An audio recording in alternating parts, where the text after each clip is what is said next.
with this background, we should start nitrate and nitrite poisoning in cattle. So it is part of Unit 2 in toxicopathology. Unit 2. आपको याद हो तो in this course BPP 609 there is 2 units. One unit is related with the general mechanism of toxicity, जिसमें आप mechanism action पढ़ते हैं, treatment पढ़ते हैं, diagnosis पढ़ते हैं, in general. मगर यूनिट 2 में आप स्पेसिफिक टॉक्सिसिटी को पढ़ते हैं. यूनिट 2 का है nitrate poisoning. Okay, start with this. We should first start with some introduction about the about this nitrate or nitrate. Okay, तो जो पॉइजनिंग है naturally it is a non infectious disease. ये बड़ा सिंपल सी बात है, आप जानते हैं कि जितने पॉइजनिंग होते हैं वो नॉन इन्फेक्शियस होते हैं. और यूजुअली इसके केसेस कम ही मिलते हैं, आइदर रुमिनेंट्स हो या नॉन रुमिनेंट्स हो, इसके केसेस कम मिलते हैं. इसलिए कम मिलते हैं कि जो एक्यूमुलेशन होना होता है प्लांट्स में नाइट्रेट का वो बहुत लो है. प्लांट्स यूजुअली एक्यूमुलेट नहीं करते नाइट्रेट को, क्योंकि उसको मेटाबोलाइज कर लेते हैं. तो अगर प्रॉपर मेटाबॉलिक एक्टिविटी प्लांट का चल रहा है, नॉर्मल फिजियोलॉजिकल फंक्शन प्लांट में है, तो यूजुअली नाइट्रेट का एक्यूमुलेशन नहीं होता. मगर in case of certain stress factors, plant कुछ स्ट्रेस में हो, ऐसे समय पे नाइट्रेट का प्रॉपर मेटाबॉलिज्म नहीं हो पाता और फिर वो एक्यूमुलेट होने लगते हैं. इसीलिए ऐसे केसेस बहुत ज़्यादा आपको नहीं दिखेंगे. जहाँ पे इंटेंसिव फार्मिंग हो रहा है वहाँ पे इस तरह के नाइट्रेट पॉइजनिंग एनिमल्स में कम ही दिखता है. ठीक है, तो नाइट्रेट का पॉइजनिंग कब होगा? जब ब्लड में नाइट्रेट का लेवल बहुत बढ़ जाएगा. प्लांट के किस पार्ट में ज़्यादा होता है नाइट्रेट, कौन से पार्ट में कम होता है नाइट्रेट, वो भी आप जानोगे. लेकिन फाइनली जब लेवल इंक्रीज हो जाएगा तो उसको हम बोलेंगे नाइट्रेट पॉइजनिंग. ठीक है. और जो सेकेंड लाइन है उसमें हमने ये लिखा है, when animals eat too much forage that is high in nitrates is not changed into protein. इसका ये मतलब हुआ कि जो नाइट्रेट्स एनिमल खाते हैं मेटाबॉलिक एक्टिविटी से प्रोटीन में कन्वर्ट हो जाता है, अमोनिया में चेंज. हाँ, उसको फाइनली प्रोटीन में ही कन्वर्ट करता है, बिल्डिंग ब्लॉक्स बनाते हैं, अमीनो एसिड्स बनाते हैं. अगर किसी वजह से उसको प्रोटीन में कन्वर्ट नहीं कर पा रहा है तभी उसका लेवल बढ़ेगा. अदर देन प्लांट्स और क्या सोर्स हो सकता है? जैसे यूरिया या नाइट्रोजन कंटेनिंग फर्टिलाइजर्स है. अदर देन प्लांट्स, अगर जो फर्टिलाइजर्स है जिसमें यूरिया या नाइट्रोजन कंटेंट है उसको फील्ड में ज़्यादा डाल दिया गया हो और एनिमल ने उसको ओवर ईटिंग कर लिया हो, ऐसे केसेस में नाइट्रेट पॉइजनिंग हो सकती है. ये नॉर्मल मैकेनिज्म जो आप कह रहे थे कि nitrate is broken down into nitrite and then into ammonia. ठीक है, ये एमोनिया में कन्वर्ट हुआ and this ammonia is finally converted into protein by ruminal bacteria. जो रुमिन के अंदर जो माइक्रोब्स है, माइक्रोब्स है, वो फाइनली नाइट्रेट को प्रोटीन में ही कन्वर्ट कराते हैं. ठीक है, अगर ऐसा नहीं हुआ और नाइट्राइट एब्जॉर्ब हो गया ब्लड में, एमोनिया में कन्वर्ट नहीं हुआ, नाइट्रेट कन्वर्ट हुआ नाइट्राइट में कन्वर्ट हुआ और उसके बाद ब्लड में एब्जॉर्ब हो गया, it will combine with haemoglobin. RBC के हीमोग्लोबिन से it will combine with haemoglobin to form met haemoglobin. और आप ये जानते हैं कि मेट हीमोग्लोबिन में ऑक्सीजन कैरिंग कैपेसिटी बहुत कम हो जाता है. ऑक्सीजन कैपेसिटी कम हो जाती है. Yes sir. हाँ, मेन जो मैकेनिज्म है इसका टॉक्सिसिटी का इसी लाइन में है. It leads to formation of MET hemoglobin, which causes a reduction in the ability of the blood to carry oxygen from lungs to body tissue. यानी कि एनॉक्सिया हाइपोक्सिक कंडीशन हो जाएगा, है ना. Hypoxia anoxic depending on the level, anoxic भी हो सकता है, नहीं तो हाइपोक्सिया भी हो जाएगा. उसी तरीके से इसके सिम्टम्स भी एक्यूट, सब एक्यूट, या इवन क्रॉनिक भी देखे जा सकते हैं depending on the amount of the MET hemoglobin formation. तो जैसा हम लोग डिस्कस कर रहे थे, द डिफरेंट इटियोलॉजीज आर क्या है? एक तो प्लांट्स है, कुछ प्लांट्स में होते हैं फर्टिलाइजर्स है और कुछ फर्टिलाइजर्स हैं, प्लस जो पिकल्स हैं, ब्राइन्स है, यूज करते हैं फॉर मीट प्रिजर्वेटिव्स. या जो मशीन आयल्स है, या एंटी रस्ट टैबलेट्स है, गन पाउडर है, एक्सप्लोसिव्स है, फर्टिलाइजर्स है, उसमें भी होते हैं नाइट्रेट। ठीक है, फर्टिलाइजर्स भी अच्छा सोर्स है। ठीक, तो अदर देन प्लांट्स ऐसे हाउस होल्ड में मिल जाएंगे आपको, या फील्ड में मिल जाएगा ऐसे सोर्सेज जो नाइट्रेट पॉइजनिंग कर सकते हैं। ठीक है, और फर्स्ट लाइन देखो, excessively high levels are likely to occur in forages grown under stress conditions. तो यूजुअली जैसे मैंने कहा कि एक्यूमुलेट नहीं करता है, उसको मेटाबोलाइज कर लेता है, मगर स्ट्रेस में हो तो एक्यूमुलेशन हो जाता है। ठीक है, तो जो फैक्टर रिस्पॉन्सिबल है नाइट्रेट एक्यूमुलेशन के लिए, एक तो ये है कि लार्ज अमाउंट ऑफ नाइट्रेट होना चाहिए सॉइल में, and large amount of nitrate in the soil. और सेकंड चीज ये है कि some factor interferes with normal plant growth, यानी प्लांट स्ट्रेस में प्लांट का प्रॉपर ग्रोथ नहीं हो रहा है, प्लांट में प्रॉपर फिजियोलॉजी फंक्शन नहीं हो पा रहा है, तो ऐसे कंडीशन में नाइट्रेट एक्यूमुलेशन हो जाता है। इसलिए इसके केसेस बहुत ज्यादा देखने को नहीं मिलते।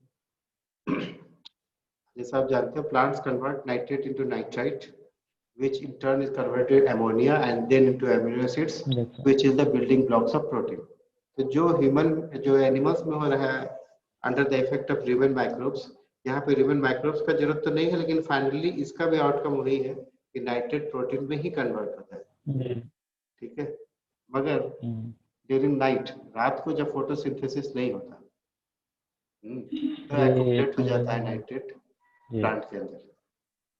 तो अगर नाइट ग्लेजिंग होगा तो खतरनाक हो जाएगा। ठीक है, रात में फोटोसिंथेसिस नहीं होने की वजह से प्लांट में नाइट्रेट का लेवल बढ़ जाता है, और दिन में जैसे ही सनलाइट दोबारा आता है तो यूज हो जाता है प्रोटीन फॉर्मेशन।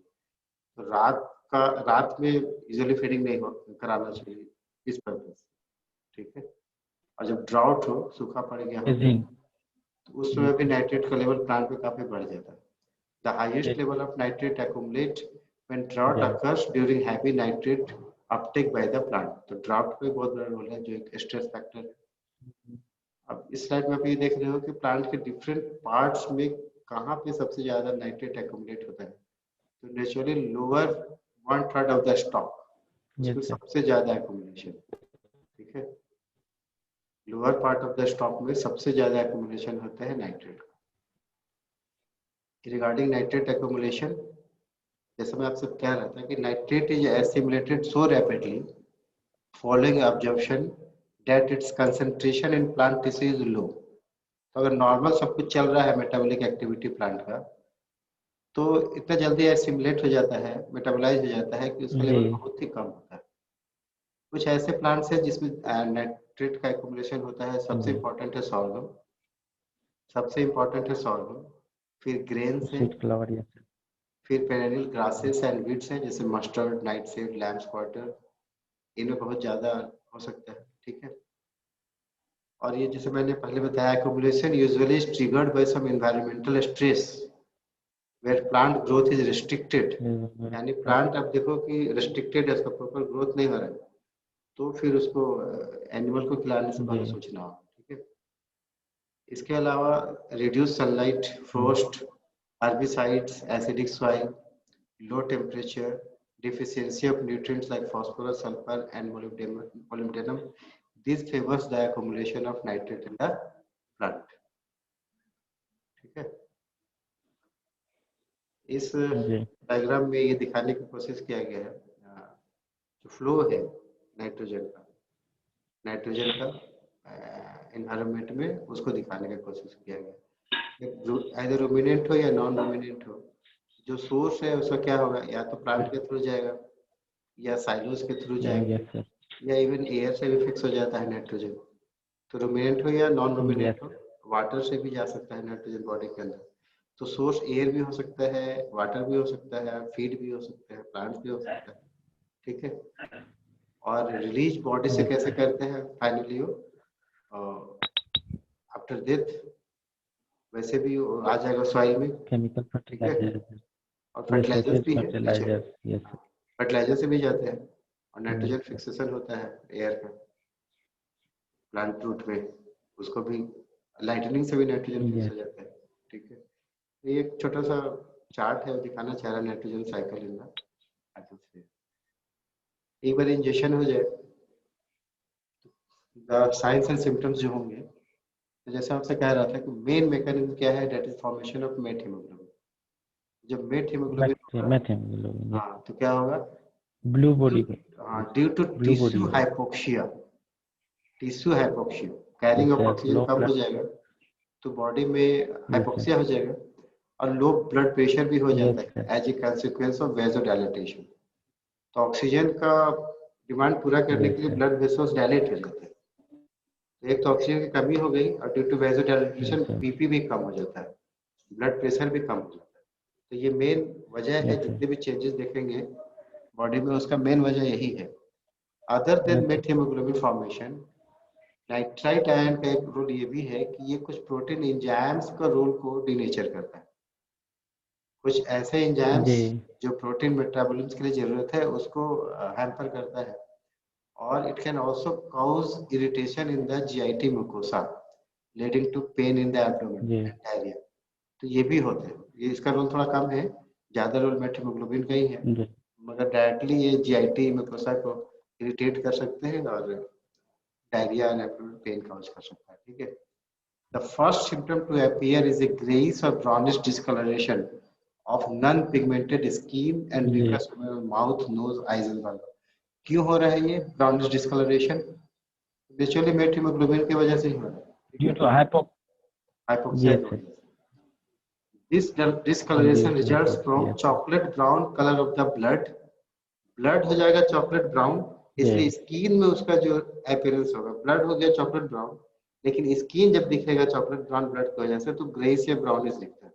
ठीक है, तो यस ब्लड सर, हो जाते हैं चॉकलेट ब्राउन, ये कैरेक्टरिस्टिक फाइंडिंग है, मतलब इसको ऑब्जेक्टिव में आ सकता है। ठीक है, chocolate brown colour of the blood जी, नाइट्रेट टॉक्सिसिटी में ये देखने को मिलता है। ठीक है, यस सर, अब चॉकलेट ब्राउन, यस सर, अब और जो अदर सिम्टम्स होंगे वो नर्वस सिम्टम होंगे, जैसे स्टैगरिंग गेट, पल्स बहुत रैपिड मगर यस वीक हो सर, जाता है, हार्ट बीट भी बहुत फास्ट हो जाएगा मगर वीक रहेगा। ठीक है, डिस्पीनिया, लेवल ब्रीदिंग होगा, यस सर, फ्रीक्वेंट यूरिनेशन होगा, फाइनली कोमाटोज हो जाएगा, डेथ भी हो सकता है। ठीक है, सिम्टम्स ऑफन यस सर, अकर रैपिडली, 1 घंटे 1.5 घंटे से 4 घंटे के अंदर में सिम्टम आने शुरू हो जाते हैं, और बहुत सारे केसेस में जी, ठीक भी हो सकता है, स्पॉन्टेनियसली रिकवर हो सकता है completely depending on the yes amount sir, of the nitrate. लेकिन अगर नहीं कंट्रोल हुआ तो फिर यस ट्रीटमेंट की सर, जरूरत होगी। तो रिगार्डिंग सिम्टम्स मैंने बताया, लेवल ब्रीदिंग होगा, रेस्पिरेटरी डिस्ट्रेस होगा, यस डिस्ट्रेस सर, होगा, वायलेंट रेस्पिरेटरी मूवमेंट्स यस होगा, सर, वीक हार्ट बीट मगर रैपिड हार्ट बीट होगा, बॉडी टेम्परेचर कम हो जाएगा, मसल्स वीक हो जाएंगे, फ्रीक्वेंट यूरिनेशन होगा। तो याद करने के लिए एक छोटा सा स्लाइड ही समरी है, yes difficult sir, and painful breathing. ये क्यों होता होगा पेनफुल ब्रीदिंग? बस कोशिश ये होता है कि ज्यादा से ज्यादा ऑक्सीजन को एटमॉस्फेयर से ले, क्योंकि ऑक्सीजन हाँ कैरी कर, यस सर, बॉडी को ऑक्सीजन मिल नहीं रहा है, तो बॉडी को तो ये समझ में नहीं आ रहा है क्या हो, तो तेज कर लेता है ब्रीदिंग की, ज्यादा से ज्यादा ऑक्सीजन मेरे शरीर में जाना चाहिए। जी, cyanotic membranes due to hypoxia. ठीक है, muscle tremors, weakness yes sir, incoordination, diarrhoea, रेफाइड, frequent urination, dark to chocolate colored blood, collapse, comatose and death, even abortion भी हो सकता है। ठीक है, abortion भी अबॉर्शन, हो सकता है। यस सर, नेक्स्ट है लीजन्स, लीजन्स। ठीक है, blood that contains met hemoglobin usually has a chocolate brown color, although dark red hues chocolate may brown, also be yes seen। Sir, मतलब अगर आप पीएम कर रहे हैं और उसका ब्लड बॉडी खोला है आपने, एक बार डेथ के बहुत देर बाद तक उसका यस, ब्लड बिल्कुल चॉकलेट ब्राउन ही होता है, तो चॉकलेट ब्राउन कलर दिख सकते हैं। प्लस देयर में भी पिन पॉइंट और large haemorrhages on the serosal surfaces. ठीक है, हेमरेजेस होंगे छोटे या एकाइमोटिक हेमरेज होंगे सिरोसा पे, बॉडी के डिफरेंट ऑर्गन्स में, जैसे बॉडी खोलोगे तो पिन पॉइंट हेमरेजेस दिखेगा। Dark brown discoloration, moribund or recently dead animals is not pathognomonic. However, and other met hemoglobin indices must be considered। कह रहे हैं कि अगर आप पीएम करने जा रहे हैं या एनिमल मरने वाला है, उस समय अगर उसकी बॉडी में ये जो मैं बार बार आपसे कह रहा हूँ कि चॉकलेट ब्राउन कलर डिस्कलरेशन हो जाता है, तो ये तो फैक्ट है कि डार्क ब्राउन डिस्कलरेशन होता है, मगर ये इसको पैथोग्नोमोनिक की तरह आप इसको डील नहीं कर सकते, क्योंकि अदर फैक्टर्स में ये साइनाइड पॉइजनिंग होता है। हाँ, met haemoglobin formation Yes, other process भी कर सकते हैं, तो हाईली सस्पेक्टेड हो सकता है, कंफर्मेटरी नहीं हो सकता। ठीक है। और दूसरी बात ये है कि मैंने कहा कि पीएम के कुछ घंटे तक, मतलब मौत के कुछ घंटे तक ब्लड आपका चॉकलेट ब्राउन दिखता है, लेकिन बहुत डिले हो गया पोस्टमार्टम, बहुत डिले हो गया पोस्टमार्टम, तो हो सकता है कि आपको ब्लड भी ब्राउन डिस्कलरेशन नहीं दिखे, इसलिए कि मेट हीमोग्लोबिन कन्वर्ट हो जाते हैं वापस हीमोग्लोबिन बैक हो जाता है। हाँ।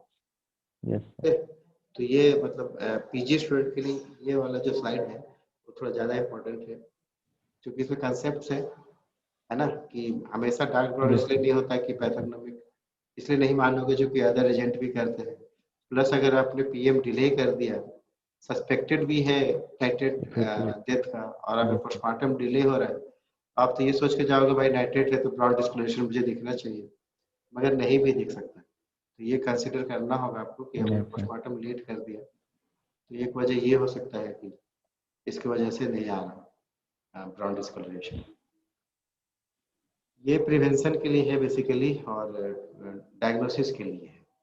कह रहा है कि जो फॉरेज है, पास्चर है साइलेज है, जो भी आप खिला रहे हैं, सस्पेक्टेड है अगर नाइट्रेट का, तो उसको रूटीनली आप टेस्ट करते रहो फॉर नाइट्रेट का लेवल ज़्यादा तो नहीं।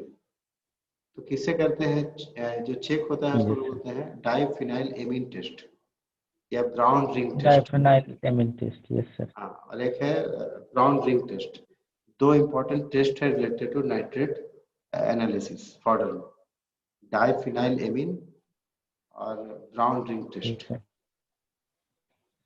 अगर पॉजिटिव दिखते हैं तो आपको फर्दर डायग्नोसिस या उसको डिस्कार्ड कर देना चाहिए। कभी कभी फॉल्स पॉजिटिव भी दिखता है, नाइट्रेट नहीं हो तब भी पॉजिटिव दिखता है, फॉल्स पॉजिटिव दिखता है। तो एज ए पैथोलॉजिस्ट हो, मेरा बहुत ज़्यादा डिटेल उसमें करने का नहीं है टेस्ट रिलेटेड टू टेस्टिंग, लेकिन मैं फिर भी आपको बता रहा हूँ कि एवरी टाइम पॉजिटिव अगर आता है आपको, तो जरूरी नहीं कि नाइट्रेट ही पॉजिटिव होगा, कुछ अदर केमिकल्स भी ऐसे होते हैं जो डाइफिनाइल एमीन टेस्ट को पॉजिटिव शो कर देता है, तो कभी कभी फॉल्स पॉजिटिव भी होता है। ठीक है ना, इसीलिए कह रहे हैं कि अगर पॉजिटिव आता है, send for samples to laboratory for quantitative analysis. ये तो क्वालिटेटिव हो गया कि है या नहीं है, अब क्वांटिटेटिव एनालिसिस के लिए लैब में भेजेंगे तो क्लियर हो जाएगा कि ये पहले तो नाइट्रेट से था भी कि नहीं, और है तो कितना नाइट्रेट है। ठीक है, तो जो इम्पोर्टेंट है diphenyl amine test. Diphenylamine test is used as a chemical test for the presence of nitrate ion. In this test, a solution of diphenylamine and ammonium chloride in sulfuric acid is used. Objective में आ सकता है, ये तीन chemical use हो रहे हैं, डाइफिनाइलएमीन, ammonium chloride और sulphuric acid. Ammonium chloride, sulphuric acid, अगर इसको मिलाते हैं फॉर्डर सॉल्यूशन के साथ, उसमें नाइट्रेट होगा, तो diphenylamine is oxidised giving a blue colouration. तो अगर नाइट्रेट होगा तो ये कैसा हो जाएगा, कलरेशन, ब्लू कलर हो जाएगा। ठीक है, तो इसे आइडिया लग जाएगा इसमें है। अब कितना है उसके लिए आपको क्वांटिटेटिव एनालिसिस करना है। नेक्स्ट है brown ring test. A common test can be performed by adding ferrous sulfate to a solution of a nitrate. एक केमिकल क्या हुआ, ferrous sulphate, and then slowly adding concentrated sulfuric acid. दूसरा solution हो गया sulphuric acid, such that the acid forms a layer below the aqueous solution. नीचे acid sulphuric acid का deposition हो जाना चाहिए। A brown ring will form at the junction of the two layers. जैसे protein में करते हैं ना हम लोग, यूरिन प्रोटीन, उसमें देखते हैं ना एक रिंग सा बनता है, ये कुछ कुछ वैसे ही रिंग बनता है। हाँ, यस सर। तो उसी तरीके से इसमें जो रिंग होगा ब्राउन कलर का बनेगा at the junction of the two layer, indicating the presence of nitrate ion. ठीक है, मतलब जो फॉर्डर सॉल्यूशन है पाउडर से सॉल्यूशन बनाया है आपने जिसमें नाइट्रेट सस्पेक्टेड है, उसमें आपको ऐड करना है फेरस सल्फेट, टेस्ट ट्यूब में लेना है, फिर Yes, पिपेट की मदद से बहुत स्लोली रिलीज करना है सल्फ्यूरिक एसिड। yes, sir. तो सल्फ्यूरिक एसिड नीचे आ जाता है और सॉल्यूशन ऊपर हो जाता है। Yes, sir. दोनों के बीच में जंक्शन जो बनेगा वहां पर अगर ब्राउन रिंग दिखने लगा तो समझ लो कि नाइट्रेट था प्लांट में। जी, तो रिगार्डिंग लैब डायग्नोसिस था। इन जनरल जो हम लोग पैथोलॉजी में डायग्नोसिस करते हैं तो क्लिनिकल साइंस, ठीक है, जैसे कि clinical sign, yes, sir. जैसे कि स्किन में पिगमेंटेशन हो जाना, ब्राउनिश डिस्कलरेशन हो जाना, रैपिड ब्रीदिंग होना, वीक पल्स का होना, ठीक Yes, है, sir. नर्वस डिसऑर्डर का दिखना, ये सब चीजें दिख रहे हैं Yes, sir. तो सस्पेक्टेड है। Possible exposure to toxic plants feed और वाटर, अगर आपको लगता है कि ऐसे जगह पे जाके फीडिंग किया है जहाँ पे नाइट्रेट का सोर्स हो सकता है, Nitrate source हो सकते हैं, yes, sir. तो ये हो सकता है डायग्नोसिस के लिए। प्लस पीएम फाइंडिंग जो लीजन्स मैंने आपको बताया, तो पोस्टमार्टम फाइंडिंग्स का लीजन देख के कोरिलेट करना होगा। और लेबोरेटरी टेस्ट मैंने बताया दो इंपॉर्टेंट है, डाइफिनाइलएमीन और ब्राउन रिंग टेस्ट। तो इस तरह के Yes, sir. Test Yes, sir. Test करके फाइनली फिर लैब में क्वांटिटेटिव टेस्ट करके आप इसको कंफर्म कर सकते हैं कि ये nitrate poisoning. Yes, sir. Regarding treatment तो बहुत डिटेल में हम लोग इसको नहीं पढ़ते हैं, लेकिन जिस ड्रग का नाम आपको जानना चाहिए कि क्या यूज है। In case of nitrate Yeah. Poisoning Methylene. Methylene Yes. Blue use करते हैं, ठीक है। Yes, sir. मिथाइलिन ब्लू का क्या रोल है? मिथाइलिन ब्लू का ये रोल है कि मेट हीमोग्लोबिन को वापस कन्वर्ट कर देता है हीमोग्लोबिन, नॉर्मल हीमोग्लोबिन, ठीक है। तो मिथाइलिन ब्लू एकदम एंटीडोट है इसका, ठीक। अब कितना डोज रेट पे देना है, किस रूट से देना है वो आप देख लेना। आईवी जाता है वैसे Yes, इंट्रावेनस। sir. तो सबसे इम्पोर्टेंट ड्रग, IV है. Yes, sir. सबसे इम्पोर्टेंट ड्रग हो गया मिथाइलिन ब्लू। इसके अलावा मिनरल ऑयल यूज कर सकते हो, Yes, सोडियम sir. सल्फेट भी यूज कर सकते हो। मिनरल ऑयल हो या Yes. सोडियम सल्फेट है, नेचुरली इसको ओरली ही देंगे। Yes. तो मिथाइलिन ब्लू इंट्रावेनस है, मिनरल ऑयल या Yes, sir. सोडियम सल्फेट को ओरली देते हैं। उसका डोजेट भी है रिलेटेड टू मोबाइल्स, जैसे मिनरल ऑयल 1 लीटर पर 400 kg, सोडियम सल्फेट 500 ग्राम पर 400 kg, है ना। तो Yes, sir. देख लीजिए। Other than treatment, urgent veterinary attention, veterinary को तो होना चाहिए, ठीक है। Stock should immediately be removed, जो भी सस्पेक्टेड फीड फॉडर है उसको हटा दीजिए। Yes, sir. और उसके जो फीड कराएंगे, ए और some other low nitrate Low nitrate, yes, sir. Feed to dilute the nitrate, ठीक है। और नाइट्रेट इन द स्टोमक, मतलब फीडिंग भी कराना है चाहे आगे डाइल्यूट हो जाए। फाइनली सबसे इम्पोर्टेंट ये था, affected animals can be treated by intravenous injections of methylene blue, a powder dyed material. Methylene. Yes. Methylene blue. Methylene blue converts the methemoglobin back to oxygen carrying hemoglobin. ठीक है, तो ये है regarding treatment. Yes, sir. एक quick facts है जो थोड़ा important है। Death loss from nitrate is an occasional problem, मैंने कहा कि रेयर है बहुत, और यूजुअली इसके केसेस कम दिखते हैं, ठीक है। ओकेजनल प्रॉब्लम, ठीक है। अक्सर कब होता है? जब सॉर्गम Yes, फीडिंग sir. होता है। सॉर्गम सबसे बड़ा सोर्स है नाइट्रेट पॉइजनिंग का। जी. तो जहाँ पे सॉर्गम फीडिंग नहीं हो रहा है वहाँ पे आपको केसेस नहीं दिखेंगे नाइट्रेट, ठीक है। High nitrate forages can be used if diluted with other food stuffs और सप्लीमेंटेड विद एनर्जी। मतलब अगर सॉर्गम खिला भी रहे हैं आप, उसके साथ अदर फूड स्टफ को मिक्स कर दीजिए जी. ताकि डाइल्यूशन हो जाए स्टोमक में, और एनर्जी सोर्स कुछ अलग से सप्लीमेंट कर दीजिए, Yes, sir. ठीक है। ये ट्रीटमेंट भी है, ये प्रिवेंशन भी। Nitrate toxicity is sometimes a lethal problem Yes. for livestock, especially during the fall. Stress condition में, ड्राउट कंडीशन में कभी-कभी ये खतरनाक हो सकता है, डेथ कॉज कर सकता है। Avoid poisoning with good managemental practices, मतलब आप उसका जो मैं स्लाइड बनाया था ना जिसमें टेस्टिंग करते रहिए, ऑर्डर का टेस्टिंग करते रहिए, अच्छा Yes, sir. मैनेजमेंट होगा तो पॉइजनिंग नहीं होगा। A qualitative check called diphenylamine test or brown ring test can be used to screen. यानी proper screening polish करते रहो by help of certain test. So this was all about in nutshell the nitrate and nitrite poisoning, ठीक है। हाँ, और any problem, if any other problem जिसको discuss करना चाहते हैं?